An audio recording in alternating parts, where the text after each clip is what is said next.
আসসালামু আলাইকুম। I hope আপনারা সবাই অনেক বেশি ভালো আছেন।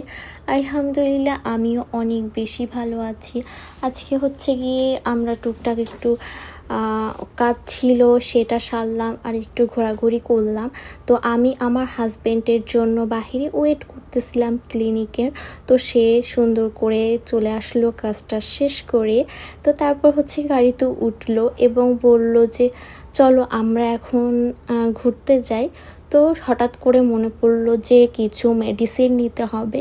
তো তারপর সে আবারও গাড়ি থেকে নামে এবং ক্লিনিকের ফার্মেসি বন্ধ হয়ে গেছিলো। তারপর হচ্ছে গিয়ে আবার ক্লিনিকের ফার্মেসির ডাক্তারকে ডাইকা আইনা তারপরে ফার্মেসি খোলানোর পরে সে মেডিসিনগুলো নেয়। তারপর হচ্ছে গিয়ে কিছু জিনিস আমাদের দরকার ছিল, তো সেটা হচ্ছে গিয়ে এই ফার্মেসিতে ছিল না। এই মেডিসিনগুলো হচ্ছে গিয়ে নাদি ফার্মেসি ছাড়া পাওয়া যায় না। তো তারপর হচ্ছে গিয়ে আমরা নাদি ফার্মেসিতে যাই, সেখান থেকে মেডিসিনগুলো নিয়ে নিই। তারপর হচ্ছে গিয়ে আমরা ভাবলাম যে তো বাংলাদেশি মার্কেটে যাই, সেখানে গিয়ে পরোটা, ডিম ভাজি আর হচ্ছে গিয়ে একটা সবজি নিয়ে যাই। যেহেতু আমরা বাহিরে যাব তাহলে পার্কে যাই, আমরা মজা করে এটা খাবো।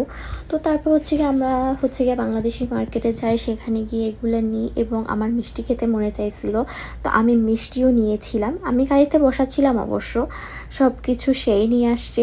তো তারপর হচ্ছে গিয়ে আমরা এখান থেকে কেনাকাটা করে পার্কে চলে আসি এবং আমরা খাবারটা খাওয়া শুরু করি।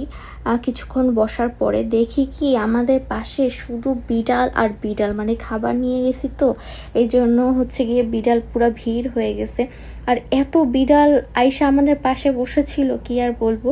তারপর আমরা বিড়ালকেও দিচ্ছিলাম, আমরাও খাচ্ছিলাম, মানে সব মিলাই ভালোই লাগছিল।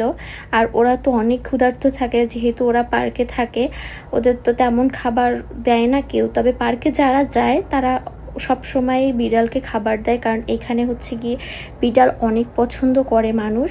তো তারপর হচ্ছে গিয়ে আমরা খাওয়া দাওয়া করি, একটু ঘোরাঘুরি করি, একটু মজা করি, করার পর ভাবলাম যে হ্যাঁ এখন বাসায় চলে যাই। আমরা যে কাজে আসছিলাম এবং একটু ঘোরাঘুরি করতে আসছি সবই হয়ে গেছে। তো তারপর হচ্ছে গিয়ে আমরা বের হয়ে পড়ি এবং গাড়ির কাছে চলে আসি। তো আজকে আমার ব্লগ এই পর্যন্তই। সবাই ভালো থাকবেন, সুস্থ থাকবেন এবং বেশি বেশি করে দোয়া করবেন এবং সাপোর্ট করবেন। আল্লাহ হাফেজ।